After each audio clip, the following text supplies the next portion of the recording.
Ang kwentong ito ay hango sa totoong buhay. Mula ito sa isa nating kabayan na itago na lamang natin sa pangalang Tunying. Taong 1960, Calatrava, Negros Occidental. Tahimik ang bayan ng Calatrava, isang maliit na pamayanan sa Negros Occidental na halos walang ingay kapag gabi na. Ngunit sa ilalim ng katahimikan, may mga kwentong bumabalot sa bawat sulok. Mga kwento ng nawawalang tao, mga misteryosong hayop, mga kaluluwa na tila hindi makahanap ng kapayapaan. Ang bawat bahay, bawat bakuran, at bawat patak ng ulan sa gabi, may baong hiwaga na matagal nang pinag-uusapan ng matatanda. Ang kinakatakutan ng mga residente sa lugar, ang malawak na talayban sa gilid ng abandonadong sakahan. Ang mga matatanda, palaging nagbibigay ng babala sa kabataan na huwag lumapit doon, at ang pangalan nito ay binabanggit lamang na may halong pag-iingat at pangamba. Ang sabi nila, may mga nawawalang tao at hayop na huling nakita roon at hindi na muling bumabalik. Parang nilamon ng dilim ang sinumang matapang na pumapasok. Ngunit para sa mga kabataan, lalo na sa 5 kaibigan na mamamasyal sa bayan, ito ay mga istorya lamang na pangtakot sa inosenteng isipan, mga alamat na may halong katotohanan at imahinasyon. Para sa kanila, ang talayban ay isa lamang ordinaryong damuhan na may kakaibang reputasyon. Wala silang ideya na ang kanilang pagbisita, hindi simpleng paglalakbay lamang. Ito ay simula ng isang karanasan na tatatak sa kanilang alaala habang buhay. Isang karanasan na magpapatunay na ang mga kwento ng bayan ay may halong realidad. Ang gabi ay tahimik at malamlam, ngunit habang lumalapit ang kabataan sa talayban, naramdaman nilang malamig ang simoy ng hangin na dumadampi sa kanilang mga balat at isang kakaibang aura na parabang may nagmamasid sa bawat galaw. Sa kabila ng paulit-ulit na babala ng matatanda at ng masamang kutob sa loob ng kanilang dibdib, nagpatuloy sila. Dala nila ang kuryosidad, ang kaunting kayabangan ng kabataan, at ang paniniwala na ang lahat ng ito ay mga katang-isip lamang. Akala nila sa loob ng ilang minuto, matatapos ang kanilang paglalakbay, magpapatawa at mag-uwi na lamang ng isang ordinaryong kwento ng kabataan. Ngunit hindi nila alam na sa bawat paglapit nila sa makapal na talayban, unti-unti silang lulubog sa isang mundo na puno ng misteryo at panganib, kung saan ang dilim ay may buhay. Ang mga kaluluwang nawala ay may boses, at ang talayban nag-aantay lamang ng mga susunod na bibiktimahin. 5 magkakaibigan ang palaging magkasama. Sila ay sina Tunying, 20 years old, leader, thrill seeker, palaging gustong sumubok ng mga kakaibang bagay. Si Apong, 21 years old, medyo seryoso at maingat sa mga ginagawa. Si Natu naman ay 19 years old, palabiro at medyo duwag. Si Naldo, 20 years old, mahilig sa inuman at palabiro, pero tapat sa barkada. Si Maria, 19 years old, nag-iisang babae, mahiyain ngunit kuryoso. Nagtungo sa bakasyon sa Calatrava, nananabik ang 5 magkakaibigan, bagaman mas gusto nila ang tahimik na gabi sa bahay ni Tunying o simpleng kapiyan sa plaza. Nagplano ang isa ng isang kakaibang trip. Isang adventure na may halong kaba at thrill. Oy mga pare, may alam ako mas astig kaysa sa kapiyan. Puntahan kaya natin ang talayban. Ang sabi nila, may multa daw dun eh. Subukan natin kung totoo. Wika ni Tunying. Ay, kayo na lang. Ayoko mamatay ng maaga. Maraming nawawala doon ha. Hindi nyo ba narinig yung mga kwento na matatanda? Wika ni Apong. Tunying, seryoso ka ba? Bawal dun ah. Baka mapahamak tayo. Hindi natin alam kung anong mangyayari sa loob. Ang dami ng kwento tungkol sa nawawalang tao. Wika ni Maria. Kumalma lang kayong dalawa. Pagtiwala lang tayo sa gustong gawin ni Tunying. Kung di tayo maglalakas loob ngayon, kailan pa? Sayang yan, oh. Sayang yung bakasyon. Natawa si Tunying. Alam niyang may kakampi siya sa pangulit sa mga kaibigan. Tumitig siya sa grupo at halatang nananabik. Pangako pare, kahit may mga kung ano dun, ligtas tayo. Basta magkakasama. May dalang mapa ang ilaw, hindi tayo mawawala. Sigurado yan. Sa huli, nagpa siya ang lahat na sumama. Maging si Maria.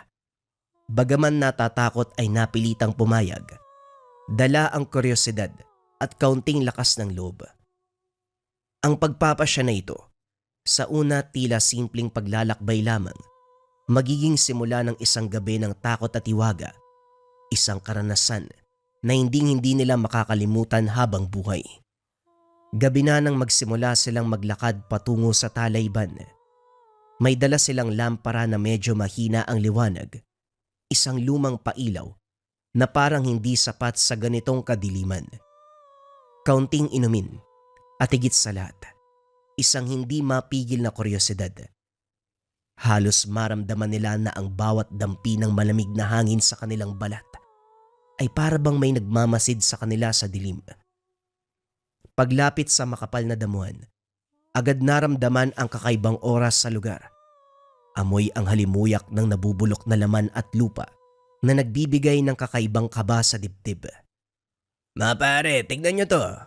Parang may nagmamasid sa atin. Parang hindi normal to ah. Masyado ka naman duwag pare, halika na. Lakasan niyo ang loob niyo, hindi tayo basta-basta. Sayang yung pagkakaibigan natin kung di natin malalampasan to. Habang naglalakad sa makapal at matataas na damo, humuni ang mga kuliglig. Sa unang tunog ay tila ordinaryong gabi lamang. Ngunit biglang tumigil ang lahat. Ang katahimikan ay napakatindi, hanggang sa parang naririnig nila ang sariling tibok ng puso. Parang may nakatingin sa atin. Ang bigat sa pakiramdam. May kung anong sumusunod oh. Si Nato ay napatingin sa paligid. Halos nanginginig ang mga kamay habang pinipilit hawakan ng flashlight ng maigpit. Si Tunying na dati ay laging matapang, napansin ang kaunting kaba sa kanyang sarili. Ngunit pinatahimik niya ang grupo. Kalma lang. Huwag kayong mag-isip ng kung ano-ano. Wala namang mawawala sa atin kung sama-sama tayo eh. Ngunit kahit pilit nilang labanan ang kaba, ramdam ang bawat hakbang, unti-unting nagdadala sa kanila sa gitna ng dilim. Sa lugar kung nasaan ang Talayban, tila ba may sariling buhay na sumasabay sa 5 kabataan sa kanilang hindi inaasahang paglalakbay. Habang lumalalim sila sa Talayban, mas lalo nilang nararamdaman ang kakaibang bigat ng paligid. Hindi ordinaryong simoy ng hangin ang bumabalot sa kanila, kundi hanging malamig na parang dumadampi mula sa loob ng puntod. Ang katahimikan ay unti-unting lumulon sa kanila. Maging ang kuliglig ay parabang natakot na ding magingay. Sa gitna ng madilim na daan, biglang naamoy ang malansang aroma. Parang nabubulok na karne na ilang araw nang nakatiwangwang. Ang baho naman. Parang amoy patay ah. Mabilis na tinutok ni Tunying ang pailaw sa damuhan. Ang liwanag ay dumaan sa mga matataas na talahib at doon nila nasilayan ang nagkalat na mga balahibo ng manok. Naroon din ang mga buto ng baboy, sariwa pa at may bahid ng dugo. Ang ilan ay may pera-perasong laman na hindi pa tuluyang natutuyo. Hindi magandang senyales to. May gumagawa rito ng hindi normal ah. Parang alay. Diyos ko, baka may kung ano dito. Baka may aswang. Hindi pa man sila nakakabawi. Nakarinig ng mahinang kaluskos sa likuran. Lumingon sila ng sabay-sabay at sa gilid ng mga mata, Nakita nilang may kung anong mabilis na gumalaw sa pagitan ng mga damo. Masyadong mabilis, halos hindi makita, parang dumaan lamang sa hangin. Nakita niyo yun? May tao. May tao doon, oh. Kumalma ka lang, Maria. Tao lang yun, baka tagapagbantay ng lupa o lasing na napadpad lang dito. Pero kahit si Tunying mismo ramdam na ang kaba. Ang liwanag ng flashlight niya ay bahagyang nanginginig. Ang boses ay hindi na kasing lakas ng dati. Pinipilit na lang na maging matapang. Bigla namang nagsalita si Naldo, ang pinakamatapang sa grupo, bagamat halata ding kinakabahan. Mga pare, hindi tao yun. Masyadong mabilis. Parang hayop na hindi normal ang kilos. Muling sumabay ang hangin na tila umihip mula sa kailaliman ng talayban. Sa bawat sandali lumalakas ang amoy ng pagkabulok. Naririnig ang pagaspas ng mga damo na walang kasamang hangin. Dahan-dahang naglakad si Apong palapit sa isang kumpol ng damo habang hawak ang isang patpat na napulot niya. Tignan nyo, parang may nakatago dito. Paglapit niya, biglang may umalulong na aso mula sa hindi kalayuan. Mahaba, matinis at galing sayop na gutom. Lahat sila ay napatalon sa gubat. Ano ba yan? Nakakatakot na dito ha. Umuwi na tayo. Hindi na biro to, Tunying. Ngunit bago pa sila makagalaw, muli nilang nasilayan ang mabilis na aninong dumaan. Parang isang malit na taong nakayuko. Hindi normal ang lakad. Sandali lang itong nagpakita bago nawala muli sa likod ng matataas na damuhan. Hindi tao yun. Hindi tao yun. Si Tunying ay napalunok. Ramdam ang malamig na pawis sa kanyang likod. Kahit siya na ang nag-aya, unti-unti nang bumibigay ang tapang. Sa loob ng isipan, alam na may mali. May nakatira sa talayban na hindi dapat makita. Ilang minuto pa ang lumipas habang pilit nilang nilalakasan ang kalooban. Isang mahina at malungkot na iyak ang biglang umalingaw-ngaw. Isang mapaghiganting iyak ng isang babae. Hindi nila mawari kung malapit ba ito o malayo dahil para bang umiikot ang tunog sa paligid ng talayban. May umiiyak. Parang babae. Nagkatinginan silang lahat. Walang gustong maunang kumilos. Ngunit sa bandang huli, unti-unti silang lumapit. Dala ng flashlight at kaba sa kanilang dibdib. Sa bawat hakbang mas lumilinaw ang iyak. Kumahalo ang hikbi at hingal na parabang nagdurusa sa gitna ng kadiliman. Pagdating nila sa pinagmulan, bigla silang natigilan. Sa harap nila nakandusay sa lupa ang bangkay ng isang babae. Hubad, laslas ang balat, wasak ang dibdib at puno ng sugat na parabang pinagtulungan ng mabangis na hayop. Ang katawan ay maputla at sa paligid ay may bakas ng paghila. Tila ba kinaladkad siya bago tuluyang iniwanan doon. Napatras si Maria, napasigaw ng ubod ng lakas. Diyos ko, tao, patay na siya. Halos sabay-sabay namang napalunok si Nanato, Naldo, na nanginginig ang tuhod. Pre, bangkay to. Totoo na to. Hindi na biro umalis na tayo ngayon na. Baka tayo pa mapagbintangan eh. Ngunit bago pa man sila makatalikod, isang kakaibang tunog ang sumingit sa katahimikan. Mahaba, matinis at nakakasulasok.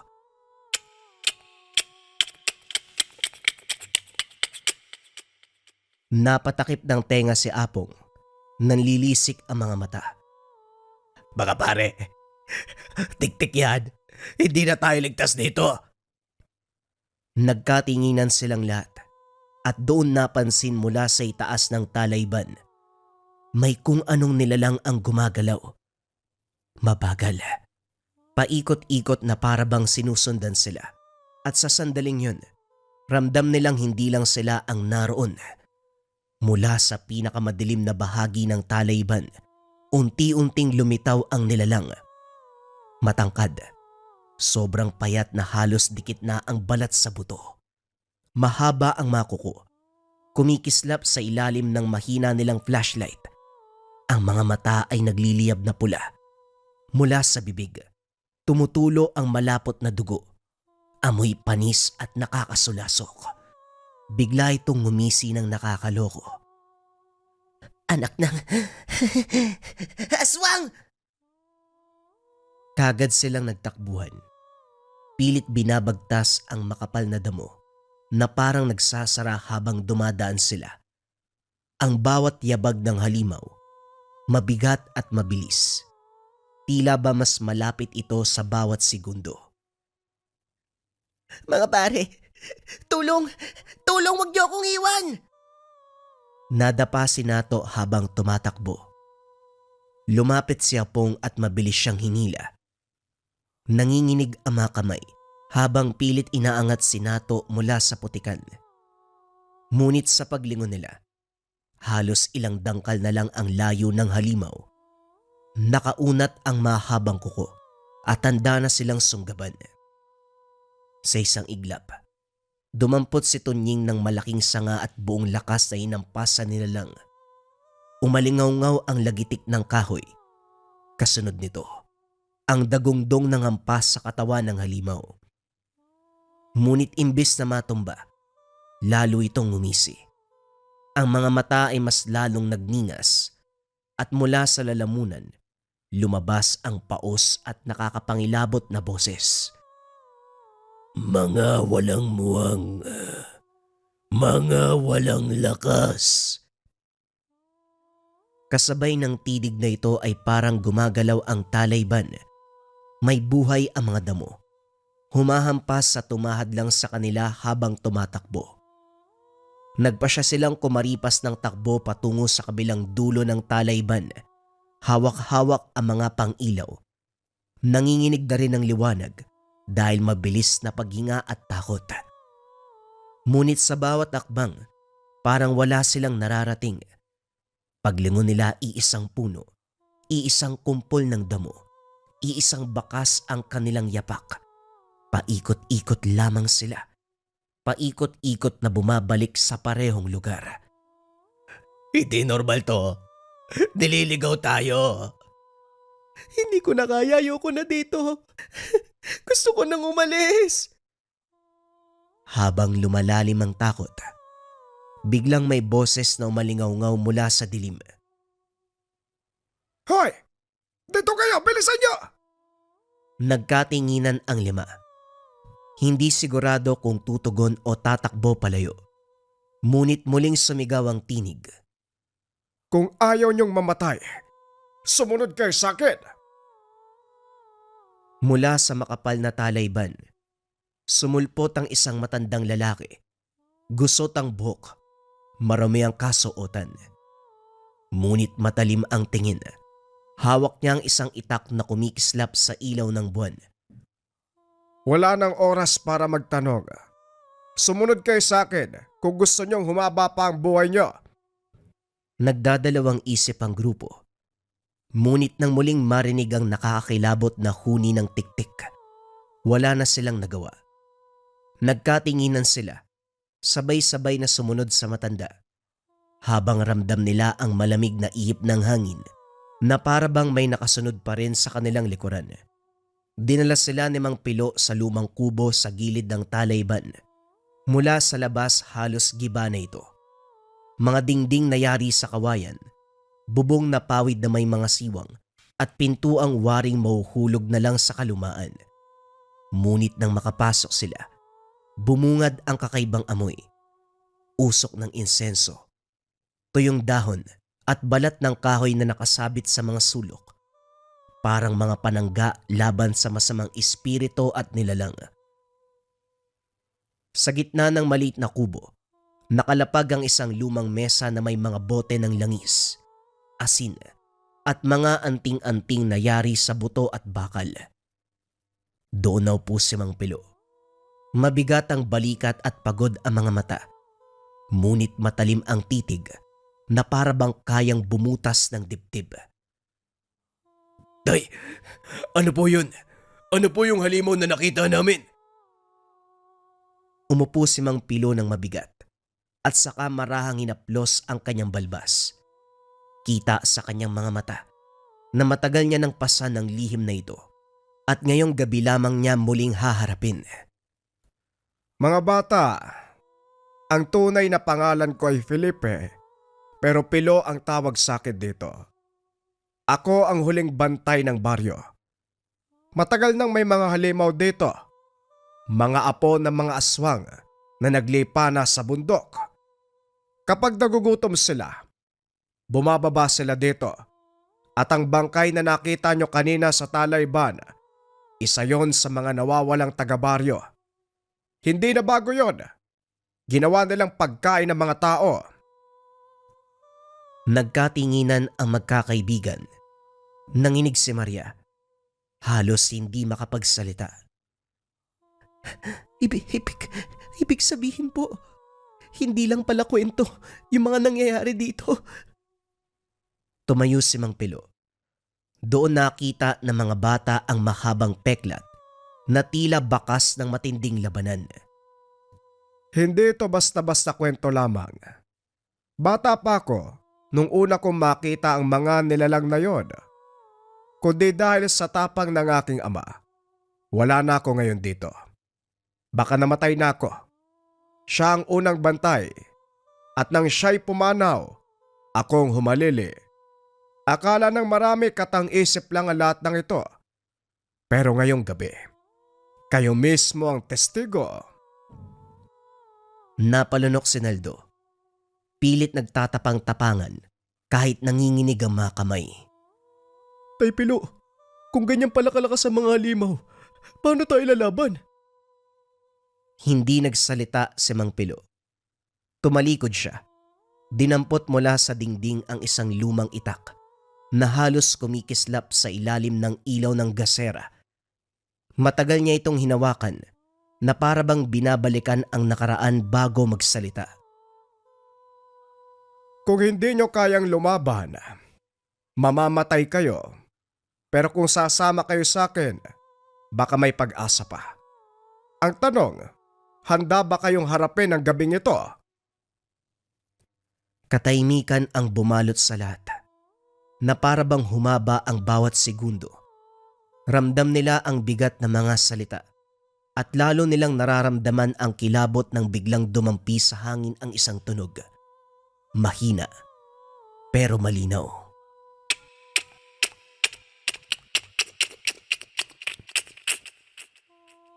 Unti-unting lumapit mula sa malayo hanggang sa parang nasa mismong paligid na ng kubo. Napatingin si Mang Pilo sa kanila. Matalim ang titig at sa unang pagkakataon ay ngumiti pero puno ng babala. Nandito na sila. Maganda na kayo. Hindi pa man sila nakakabuelo mula sa pagtakbo. Biglang yumanig ang buong kubo. Unay mahina lang, pero kalaunan ay parang malakas na lindol na halos ikabuwal nila. Ang mga dingding na yari sa kawayan ay umuugong. Ang bubong na pawid ay tila gustong maghiwalay. Tay Pilo, baka po pumasok sila dito. Kasunod nun, isang malakas na ingay, bagay na bumagsak sa bubong. Umalingaw-ngaw ang pagaspas ng malaking kuko na kumakalmot sa pawid. Nilalamutak ang mga hibla na parabang sinasadya nitong punitin ng dahan-dahan. Kagad na kinuha ni Mang Pilo ang isang sako ng asin na nakatago sa gilid. Binuksan niya ito at buong lakas ay sinaboy sa pintuan at mga siwang ng bintana. Kasabay nito ay nagkalat ang amoy ng asin, humahalo sa pawis at kaba ng lahat. Takpan nyo ang mga sugat nyo. Bilisan nyo. Huwag kayong magpapakita ng dugo dahil yan ang hinahanap nila. Napatitig si Maria sa sariling kamay. May hiwa ito sa daliri dahil sa tinik ng talahib. Kagad niyang tinali ng piraso ng damit ang kanyang sugat. Nanginginig habang ginagawa ito. Sa labas ay malinaw nilang naririnig ang mabigat na yapak ng paikot-ikot sa kubo. Ang mahabang kuko ng nilalang kinakaladkad sa dingding na para bang sinasadyang takutin sila. Dinodoble ang bawat segundo ng kanilang pangamba. Bigla itong huminto. Tahimik. Nakakabinging katahimikan ng bumalot na para bang nawala ito. Wala na yata ah. Isang malakas na hampas ang bumagsak sa bintana. Umuga ang buong kubo.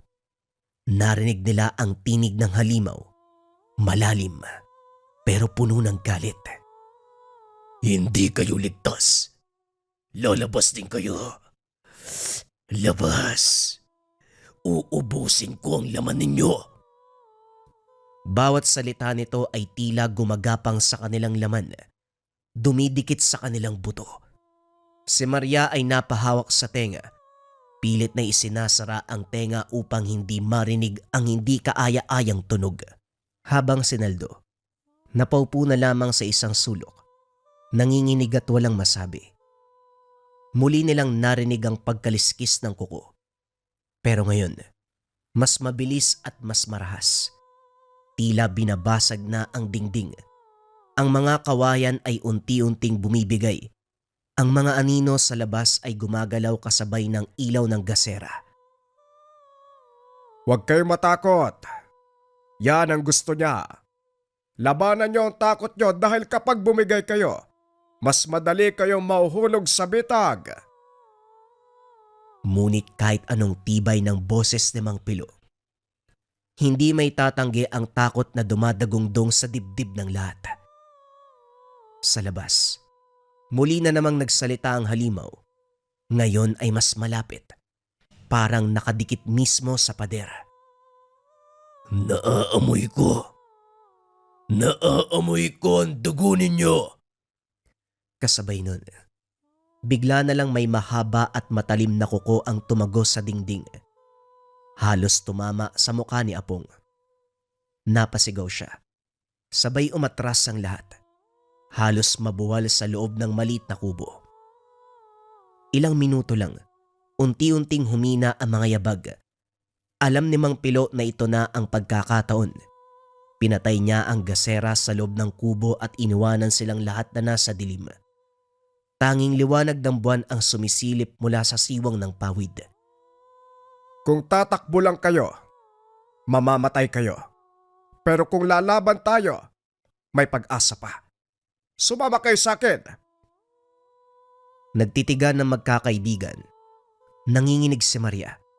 Hawak-hawak ang braso ni Naldo. Si Tunying naman, parang gustong umiyak. Ngunit nagpumilit maglakas ng kalooban. Si Nato bagamat sugatan, kinuyom ang kamao at tumango. Sige, Tay Pilo. Sasama kami kahit anong mangyari. Napangiti si Mang Pilo. Parang nakakita ng pag-asa sa kabila ng dilim. Dinampot niya ang itak, sabay abot ng ilang kahoy, bato, at mga sanga sa mga kabataan. Hindi kayo mananalo sa lakas, pero sa tapang at talino, may laban.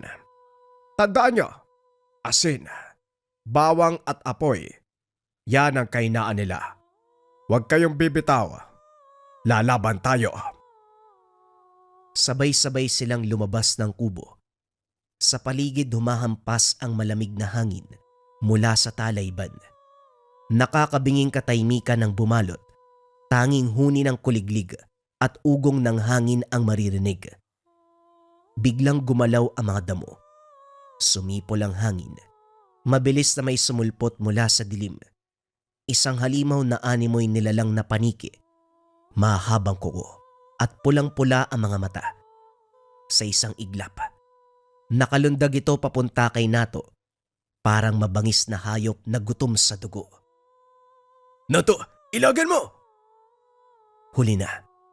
Halos madadagit na sana si Nato nang biglang humarang si Mang Pilo. Hawak ang kanyang itak. Malakas ang tunog ng magsalpukan ang kuko ng halimaw at talim ng itak. Umatras ang halimaw. Nang gagalaiti sa galit ang ngipin, naglalabas ng paos na tinig. Hinding-hindi nyo ako matatalo. Sa akin ang laman nyo. Mabilis itong umatake. Sumiklab ang matinding laban. Umikot si Mang Pilo. Mabilis na humampas ng itak. Ngunit mailap ang nilalang. Parang naglalaho at muling sumusulpot mula sa dilim. Tumalon si Tunying. Tangan ang mahabang sanga at buong lakas ay sinampal sa mukha ng halimaw. Lumayo ka! Lumayo ka sa amin! Napatras ang halimaw at bumagsak sa lupa. Ngunit bago pa ito makabangon, kagad na sumugod si Mang Pilo. Mula sa kanyang bayong, kinuha niya ang isang supot ng asin at dinikdik na bawang. Sabay buhos sa katawan ng halimaw. Parang napaso ang balat nito. Umuusok. Kumakawala ang nakakabinging sigaw. Huwag kayo matakot mga bata! Sige na! Sabay-sabay silang kumilos. Si Naldo ay dumampot ng malapad na bato. Ipinukpok ito sa ulo ng halimaw. Si Maria, bagamat nanginginig, hinampas ito ng sanga sa dibdib. Si Tunying naman ay muling isinampal ang kahoy sa hita ng nilalang hanggang sa mawalan ito ng balanse. Habang nakahandusay ang halimaw, isang malakas na hiwa mula sa itak ni Mang Pilo ang bumagsak sa huling sigaw nito. Tumilapon ng dugo, ngunit kagad tinabunan ni Mang Pilo ng asin at abo ang sugat ng halimaw upang hindi na ito makabawi pa. Ang katawan ay nangisay, unti-unting nagbaluktot at tuluyang nagmistulang abo na tinangay ng hangin. Hingal na hingal ang lahat, pawis at luha ang bumalot sa kanilang mga muka. Sa katahimikan ng gabi, maririnig ang bigat ng kanilang paghinga. Tapos na ba? Tapos na ba, Tay Pilo? Humakbang si Mang Pilo palapit sa kanila. Hawak pa rin ang duguang itak. Matalim ang titig, pero malamig ang tinig ng magsalita. Isa lang yon. Hindi pa ito tapos. Pero ngayong gabi, nakaligtas tayo. Sa malayo mula sa ilalim ng buwan, muling umalingaw-ngaw ang mga angil. Nagkatinginan ang magkakaibigan at sa kabila ng kanilang takot, ramdam nila na wala silang ibang mapagkakatiwalaan kung hindi si Mang Pilo. Ang huling bantay laban sa mga nilalang ng dilim. Sa gitna ng talayban nakahandusay ang halimaw, hindi na gumagalaw. Unti-unting natutunaw na parang abo sa ilalim ng malamlam na liwanag. Ang dati nakakatakot na pulang mga mata ay nagdilim at ang matatalas na kuko naging pulbos at tila wala na ring saysay. Humahampas ang malamig na hangin sa kanilang balat. Ngunit mas matindi ang kirot ng mga sugat at takot na bumabalot sa kanilang dibdib. Walang nagsalita. Wala ni isang nangahas na tumawa o magbunyi dahil sila ay ligtas na. Ang tanging maririnig, ang malalim na hinga, mga hikbi ni Marian na pilit niyang pinipigilan. Tahimik silang naglakad pabalik ng baryo, kasama na si Mang Pilo. Sa bawat hakbang, naririnig ang yabag ng mga paa, parang mabibigat na kampana na nagpapaalala ng lahat ng karanasan. Si Tunying, pilit na naglalakad kahit nanginginig ang mga tuhod. Si Nato, hawak-hawak ang sugatang braso. Si Naldo, nakayuko lamang. Si Mang Pilo bagamat halatang pagod, matatag ang tindig. Hawak pa rin ang itak na kanina lang ginamit niya upang ipanglaban. Nang marating nila ang unang bahay sa baryo, doon sila huminto. Ang bahay ay yari sa kahoy. May ilaw ng lamparang nakasabit sa bintana. May ilang asong tahimik na nakasilip na tila nararamdaman ang bigat ng gabi. Sandaling katahimikan ang bumalot bago nagsalita si Mang Pilo. Mahina, ngunit mariin ang tinig. Tandaan nyo, hindi natatapos ang laban sa isang gabi. Hindi sa halimaw na yon nagtatapos ang kwento. Marami sila. Hindi nyo alam kung kailan babalik. Palagi kayo mag-iingat at higit sa lahat. Huwag niyong hahamonin ang mga kwento ng matatanda. Ang mga kwentong may ugat. Ang ugat ay laging totoo. Nagkatinginan ang magkakaibigan. Ang tapang na kanina'y nagdala sa kanila sa talayban, napalitan ng kaba, bigat, at matinding pagsisisi. Sa kanilang mga mata, kitang-kita ang tanong kung bakit pa sila nakinig sa hamon ng sariling kayabangan. Tahimik na pumatak ang luha ni Maria. Lumapit si Tonying, marahang hinawakan ang kamay niya. Pasensya ka na. Pasensya na kayong lahat. Hindi ko na uulitin. Walang sumagot. Sa ilalim ng liwanag ng buwan, bawat isa ay nakadama ng pagbabago. Hindi na sila ang mga batang mahilig maglaro sa gabi, magtawanan sa gitna ng dilim. Ang halimaw ay hindi lamang nilalang na muntik ng kumitil sa kanila. Isa itong paalala na may mga bagay na hindi dapat ginagalaw. May mga lihim na mas mabuting wag nang tuklasin. Mula noon, ang gabi ng kanilang kabataan naging kwento ng kanilang buhay. Isang alaala ng takot, ng pagkakaisa, at ng halimaw na muntik nang pumatay sa kanila. Nang mga sumunod na taon, tuwing may magtatanong kung bakit hindi na sila naglalakad sa talayban tuwing gabi, iisa lamang ang sagot nila. May mga kwentong bayan na hindi lamang basta kwento upang manakot. Ito ay istorya ng kasaysayan, mga tunay na karanasan sa mga nilalang na kung hindi mo papakinggan, maaari mong ikamatay ang gambala ng aswang. Bagong kwento pa rin ang kasunod mga kabayan. Ito ay pumapatungkol sa barang. Pero bago yun mga kabayan, panoorin niyo muna ang video kung interesado kayo sa pabasa, readings, pamana ng gamit at basbas. So sa mga kabayan, September 1 na, available na ang pabasa, pamana at basbas. Pakita ko muna sa inyo kung para saan. Pabasa. Pamana. Basbas. Pakipost na lang mga kabayan para mabasa nyo yung information. Marami nagtatanong kung paano mag-order at kung pwede ba GCash payment. Pakita ko sa inyo kung paano. And yes, pwede ang GCash payment. Ito siya mga kabayan, punta kayo sa browser www.merchandise.com. Once ma-search, ito dapat yung makita ninyo, search nyo lang pabasa. Nalabas tong papel, pang. Pabasa, add to cart muna, wag yung PayPal. Once ma-add to cart, proceed kayo sa cart, check out. Pagka-checkout mga kabayan, fill out ito PayPal or dito kayo sa or. Lagay nyo lang yung mga info dyan. Information ninyo kabayan ha, sample lang itong ginagawa ko. Pag nalagay nyo na lahat ng information mga kabayan, ang piliin ninyo payment by send it. Then pay now. Ganito yung lalabas kapag ka-pay now. Pipili kayo ngayon kung ano gusto nyo pambayad. Pwedeng Cebuana, LBC or GrabPay, Maya, GCash. So GCash na lang mga kabayan, then lagay ninyo yung mga information ninyo. Ganun lang kasimple mga kabayan, 20 slots available, nakuha na yung 5 slots, 15 na lang ang available mga kabayan. Habol kayo, September 1 hanggang September 5 na lang yan. Take note mga kabayan, sa website lang pwedeng orderin ng pabasa at pamanat basbas. Mag-ingat sa mga scammers. Ang kwentong ito ay hango sa totoong buhay. Mula ito sa isa nating kabayan na itago na lamang natin sa pangalang Andre. Taong 1992, Pampanga. Mula sa reliyosong pamilya itong si Andre, sumunod sa yapak ng yumaong lolo bilang isang dibino.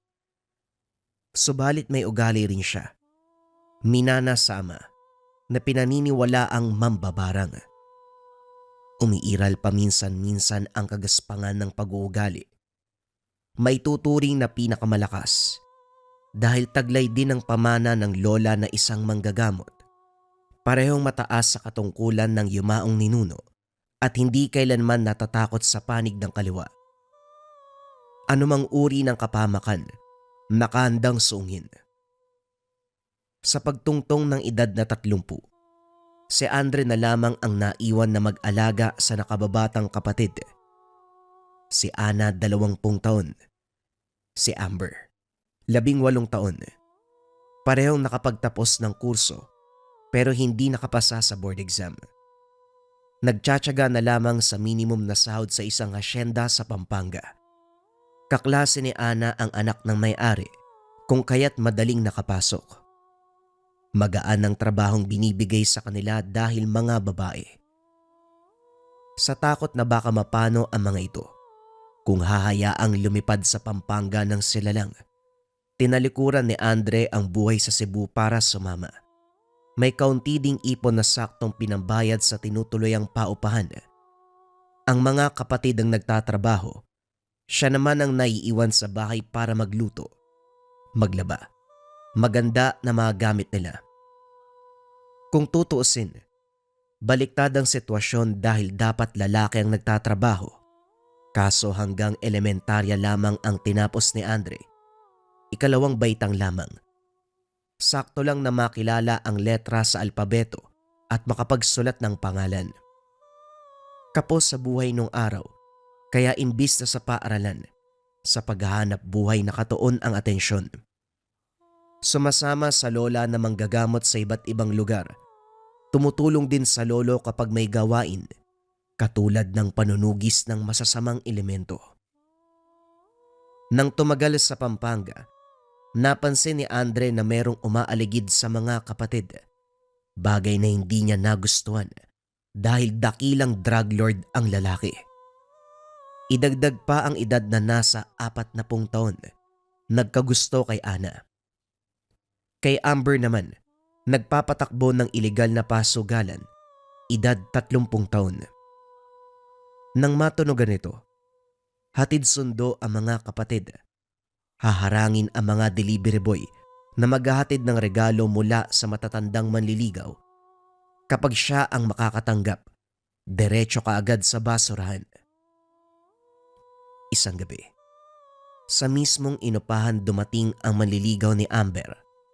Magara ang kasuotan, formal na formal kung titignan. Pinarada ang magarang kotse, meron pang 3 tagapagbantay. Hindi pa nakauwi ang mga kapatid sa oras na yun, kung kaya't siya ang humarap. Magandang gabi sa'yo pare. Nandyan ba si Amber? Aakyat sana ako ng ligaw eh. Wika ni Tisoy. Akyatin mo mukha mo. Hoy, ang tanda mo na. Huwag mo nang guluhin yung kapatid ko. Baka hindi kita matansya. Wika ni Andre na ikinagulat ng lalaki. Sandali nga, magkapatid ba talaga kayo? Si Amber makadiyos ang asal eh. Pero ikaw boses demonyo ka agad.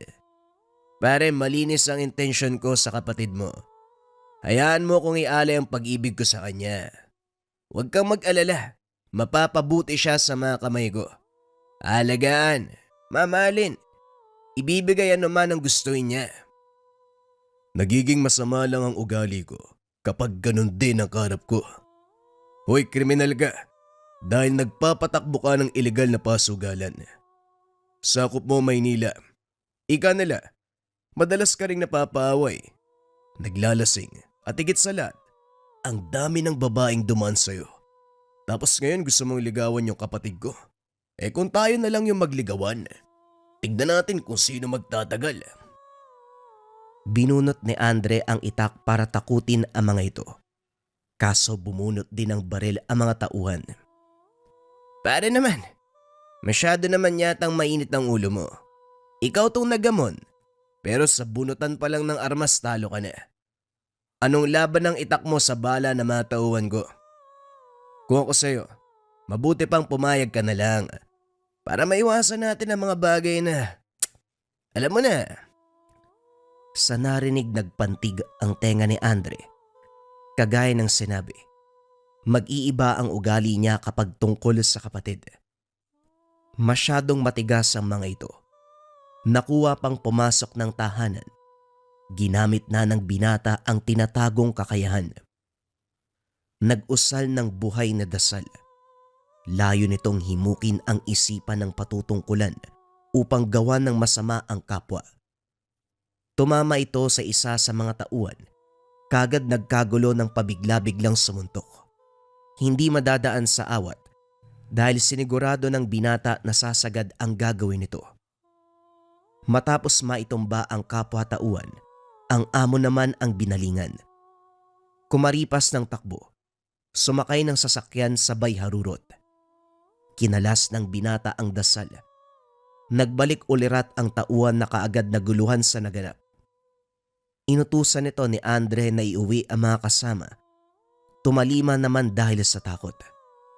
Sinundan na lamang ito ng tingin. Sakto ding dumating ang mga kapatid. Nagtatanong kung bakit makalat ang paligid. Madali naman siyang nakagawa ng rason. Pero muling nasagad ang galit nang banggitin na nakasalubong ang sasakyan ni Tisoy, ang manliligaw. Kuya, pumunta ba dito si Tisoy?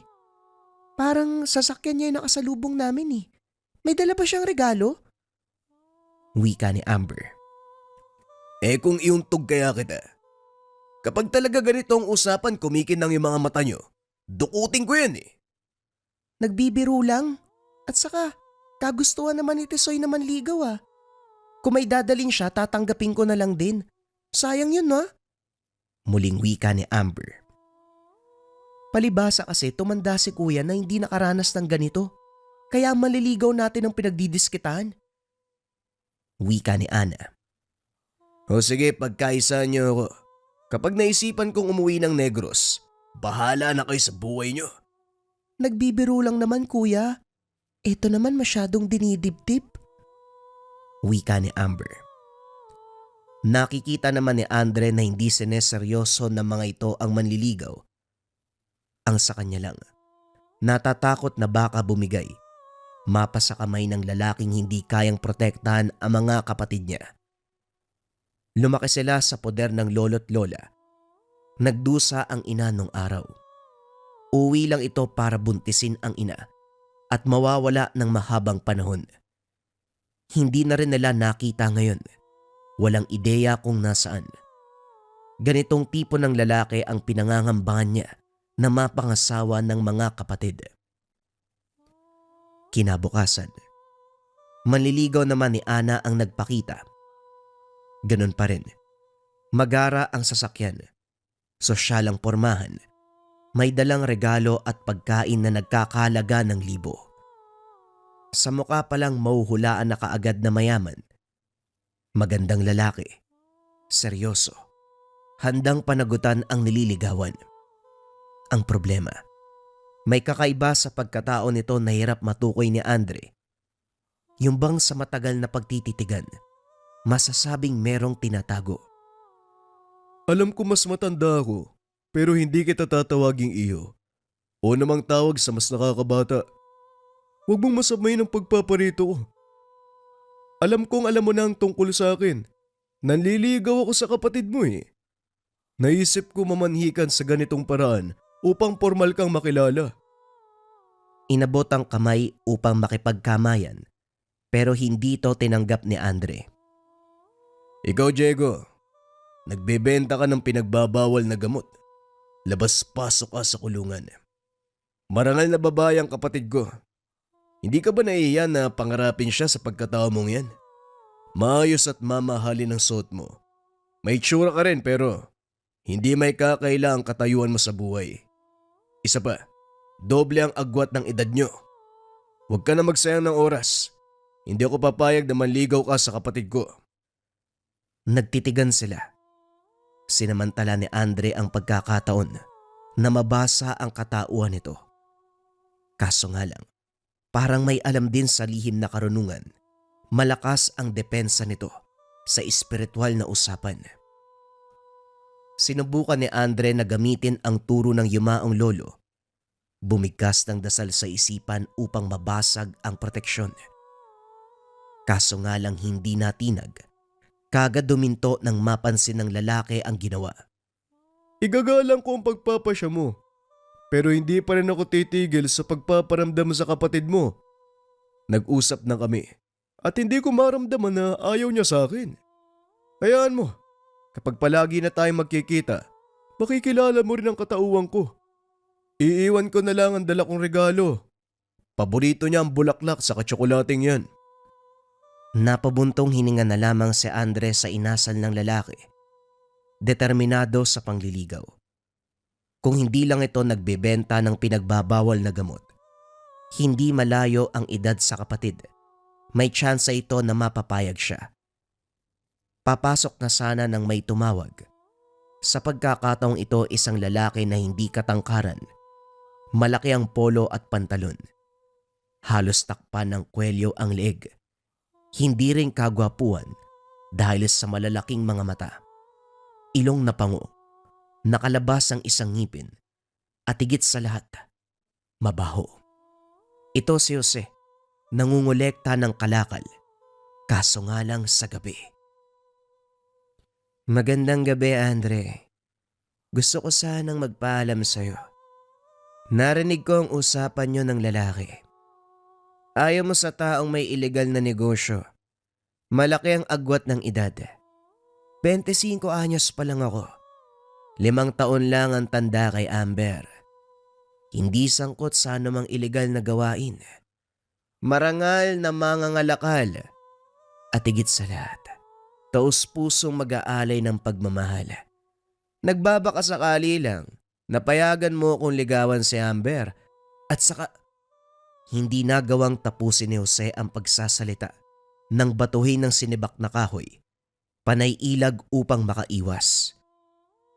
Ang dami ko lang iniisip. Dumagdag ka pa. Pwede ba tantanan mo muna ang pamilya ko? Baka kasi hindi kita matansya. Umalis ka na nga. Napabuntong hininga si Andre. Hindi magawang kumalma dahil sa galit. Sinipa ang mga gamit sa bakuran.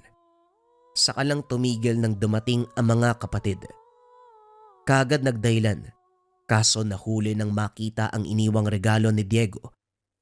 Kinuha ito ni Amber at pinasok sa loob. Hindi na rin niya inawat dahil nakitang masaya ang kapatid. Habang tuwang-tuwa na kumakain ng tsokolate ang mga ito, nakatingin siya sa sulok. Napailing na lamang nang maramdaman na gusto ng kapatid ng lalaki. Ay nako, magkakagusto na nga lang sa ganong klase ng tao pa.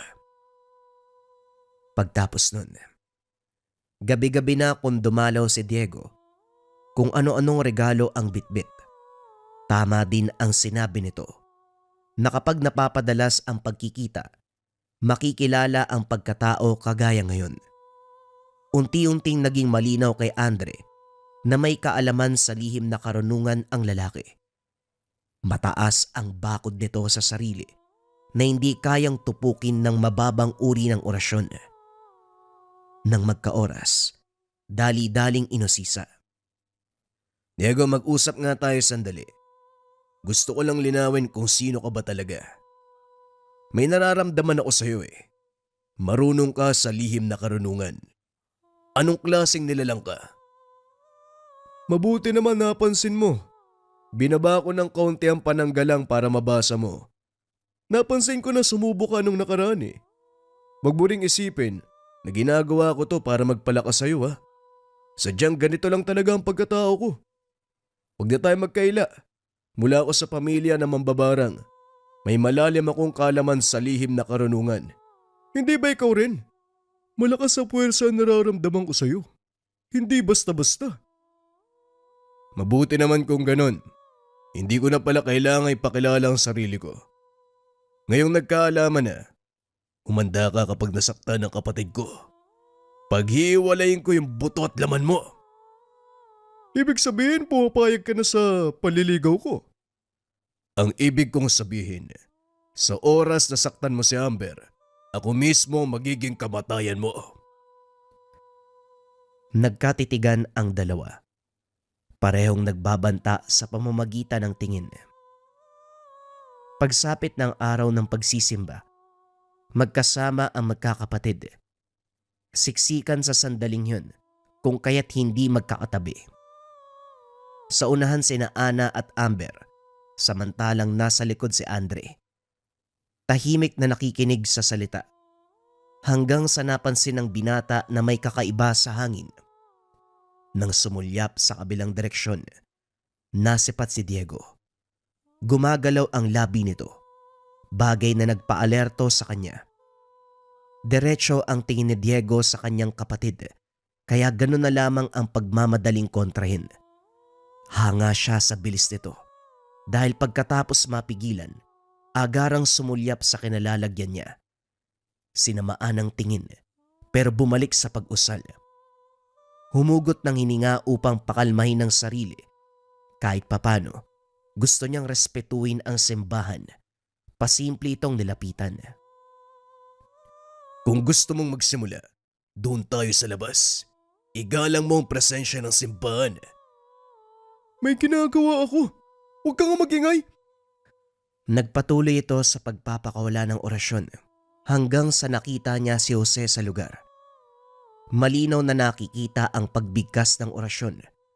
Nang unawain ni Andre, ang kapatid ang inaatake. Nabaling ang pansin dito. Sinabayan si Diego sa pagkontra. Tinitigang mabuti ni Andre si Jose. Binigkas ang pinakamataas na uri ng dasal na alam niya. Sa kumpas ng kamay, direktang umatake ang sandatang orasyon.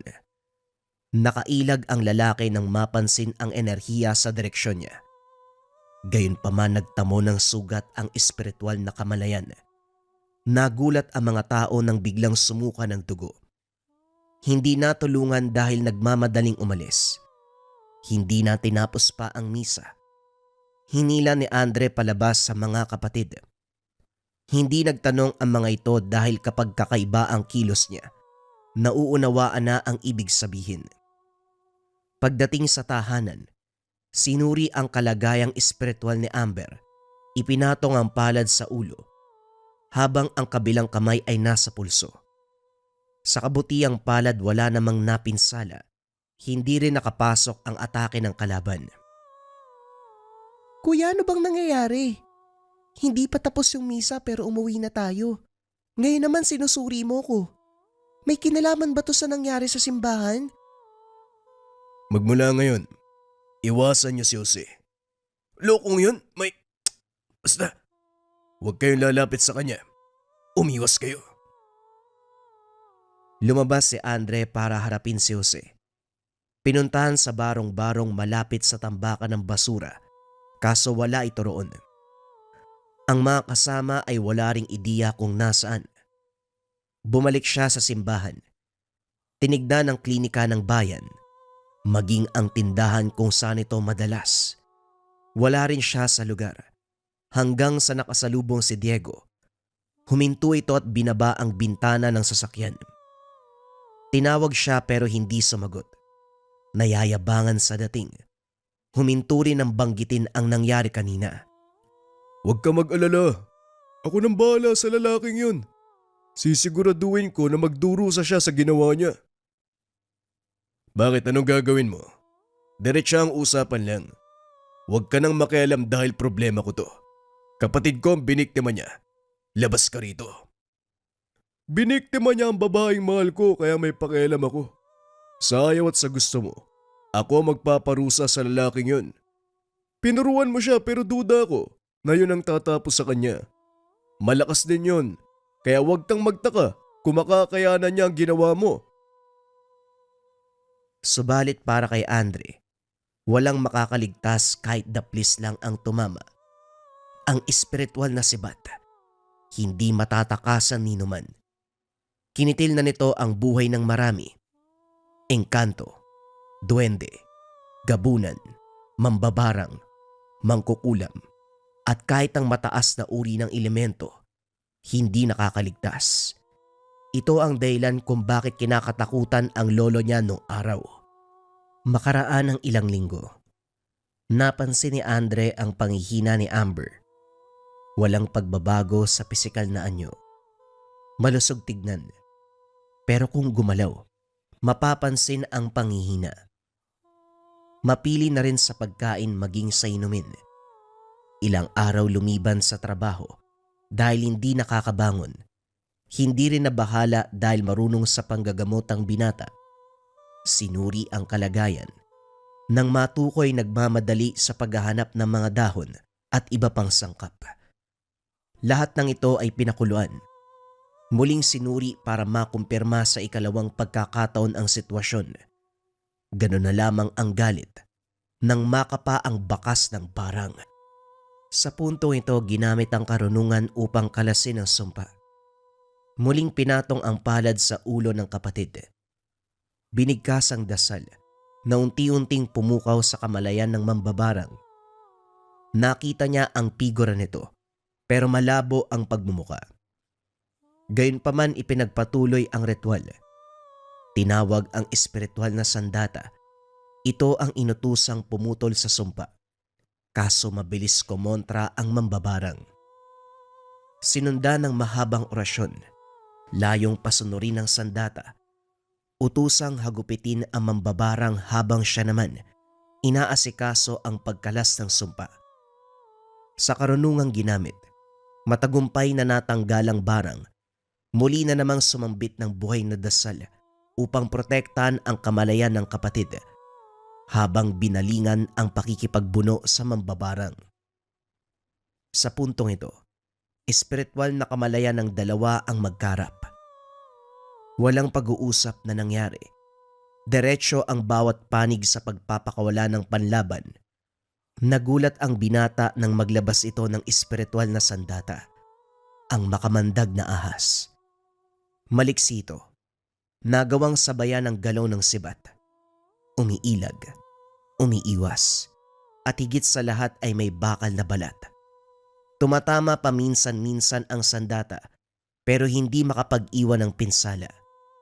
Sa isip ni Andre, mataas ang karunungan ng kalaban. Gayunpaman, muling sumubok hanggang sa binaliktad ang atake. Hinayaang umatake sa kanya ang ahas, samantalang dumiretso ang sibat sa mismong mambabarang. Sa kaparehong pagkakataon, napuruhan ang bawat isa. Kinagat si Andre ng ahas. Tumarak naman sa tagiliran ng kalaban ang sibat. Napaubo ng dugo ang binata kasabay ng pagbalik sa ulirat. Dumako ang tingin sa braso na may bakas ng kagat. Dali-daling binigyang lunas upang mapigilan ang pagkalat ng kamandag. Sino kaya yun? Masyadong mataas ang kalaman niya. Marunong din sa ibang larangan. Katulad ni Lolo, may espiritual na sandata. Mabagsik ang ahas, makamandag, nagawang isa ng sibat. Sige lang, kung sino ka man wala akong balak na umatras. Muli tayong magharap. Wika ni Andre. Masama ang titig sa iniwang kagat ng ahas. Kinabukasan hindi na muna pumasok sa trabaho ang mga kapatid upang maiwasan ang anumang problema. Binakura ng proteksyon ng tahanan upang wala nang makalusot pa. Naging mapagmatsyag si Andre. Binabantayan ang bawat galaw sa paligid. Dito na rin nagkalapit ang loob nila ni Diego. Ito lang kasi ang nakakausap sa ganitong bagay. Hulaan ko. Hindi ka lang marunong sa kanan. May kaalaman ka rin sa kaliwa. Huwag mo na ikaila. Malakas ang pakiramdam ko sa mga taong katulad ko na may dugong mambabarang. Nagtataka tuloy ako kung sino sa pamilya mo galing sa lahi ng kaliwa. Sa kwento ni Amber, isang dibino ang lolo mo. Manggagamot naman ang lola. Eh yung tatay mo kaya? Ayos na sana yung pag-uusap natin eh. Pero nagbabanggit ka pa ng ibang pangalan. Huwag mo na ipilit. Umuwi ka na. Pinapainit mo lang yung ulo ko eh. Nandito ako para tulungan ka. Mambabarang ang kalaban dito. Bagay na may kaalaman ako. Pwede mo akong gamitin. Sa tingin mo ba makakapuntos ka sa akin sa pamamagitan ng bagay na to? Nagkamali ka. Kinausap lang naman kita kasi may kaalaman ka sa ganitong bagay. Yun lang. O sige. Pero kung kailangan mo ng karagdagang lakas, huwag kang magdadalawang isip na sabihan ako. Hindi to pinansin ni Andre dahil para sa kanya, ang problema nilang magkakapatid, kailangan sila lang ang magresolba. Labas ang ibang tao. Pagkatapos ng pag-uusap, binaling ang atensyon sa pagmamasid sa paligid. Ilang sandali lang, may orasyon na nagnanais wasakin ang pananggalang. Nang suriin, samot-saring tigal po ang nakaabang sa hangin. Sinimulang usarin ni Andre ang mataas na uri ng dasal. Sinabayan pa ito ng pagtawag ng espiritual na sandata. Hindi naglaon lahat ng sumpa sa hangin ay naglaho na parang bula. Subalit hindi doon nagtatapos. Bumigkas ng orasyon na layong sundin ang lakas ng pinanggalingan ng Tigalpo. Direktang bumaon ang sibat sa taong nasa likod nito. Sa pagsambit ng panapos, natapos din ang buhay. Dahil dito hindi mapalagay si Andre, walang tulog umaga't araw. Matyagang binantayan ng paligid. Hindi naglaon sunod-sunod ang pag-atake ng Tigalpo. Sa kabutiang palad hindi nakapasok dahil sa pinagtibay na pananggalang. Kaso naisip ng binata na mas mabuting umalis na sa lugar bago pa may mangyaring mas malala. Sakto lang na nakapag-impake.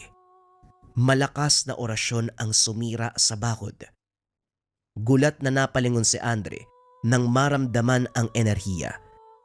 Walang pinagkaiba sa taglay ng yumaong ninuno.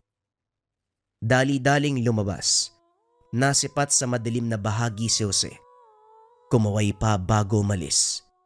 Sinundan kaso hindi na naabutan. Ngayon malinaw kay Andre kung sino ang kalaban. Binago ang plano. Hindi umalis sa lugar sa balak na harapin si Jose. Nagtatago ka lang pala sa katauhan bilang mangangalakal. Ang totoo, mataas ang alam mo sa karunungan. Kung alam ko lang na ganyan ka kadelikado, sana pala umiwas na kami.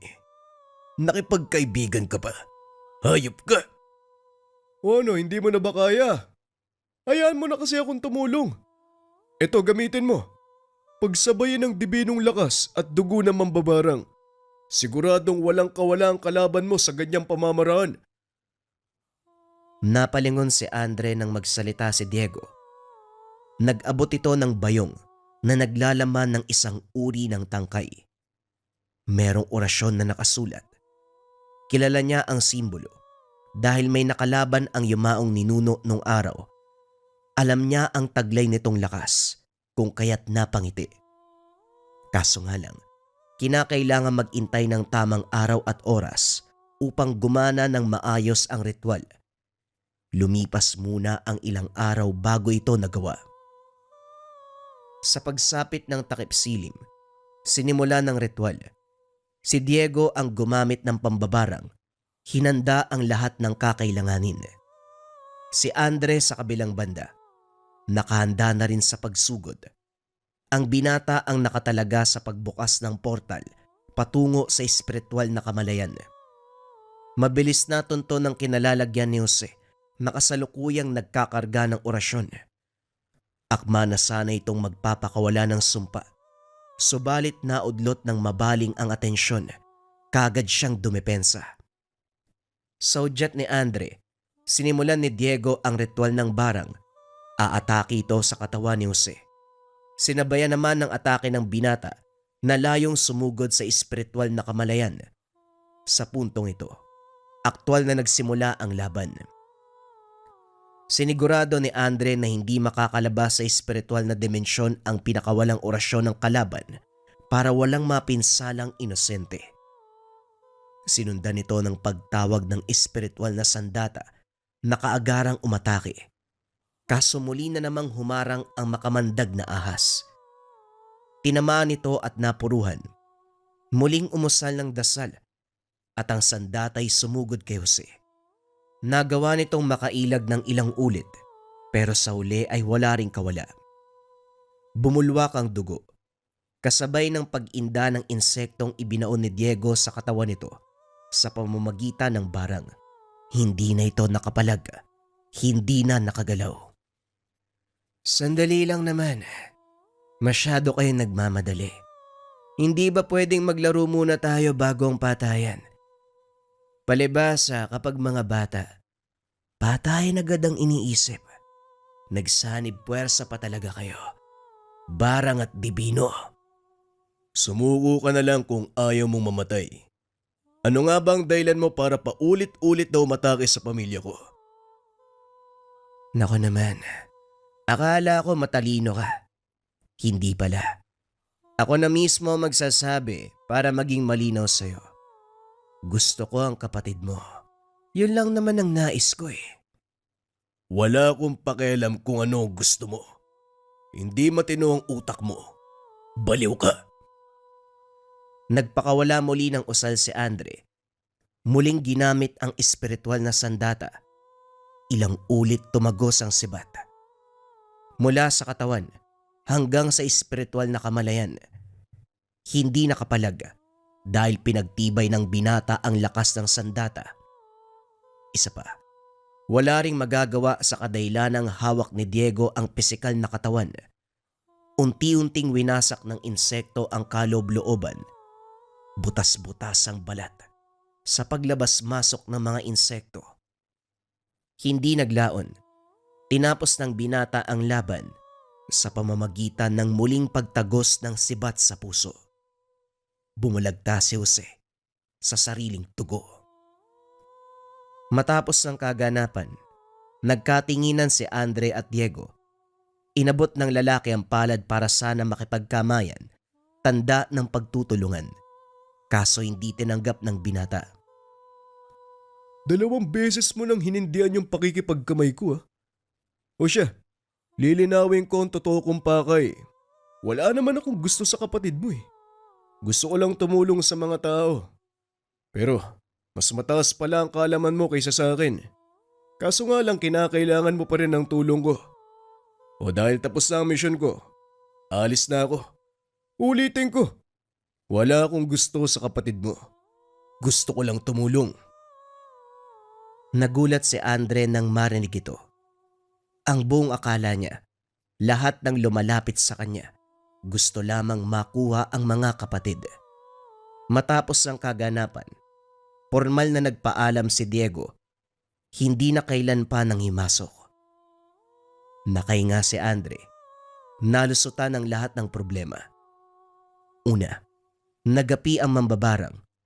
Pangalawa, wala nang manliligaw ang mga kapatid na nasa alanganing estado ang buhay. Nang makapagpasya ang mga kapatid, sila na mismo ang nagmungkahi na lisanin ang lugar upang hindi na maulit ang ganong pangyayari. Sumang-ayon naman si Andre. Bumiyahe sila pabalik sa probinsyang kinalakihan. Gayunpaman kahit malayo sa lugar kung saan nakaranas ng matinding sakuna, hindi pa rin makakalimutan ng binata ang itsura ni Jose. Bukod kasi sa hindi niya inasahan ang tinatago nitong katauhan, hanggang sa ngayon, sa tuwing naaalala ay kumukulo pa rin ang dugo niya nang minsan siyang maisahan ng isang mangangalakal na mambabarang.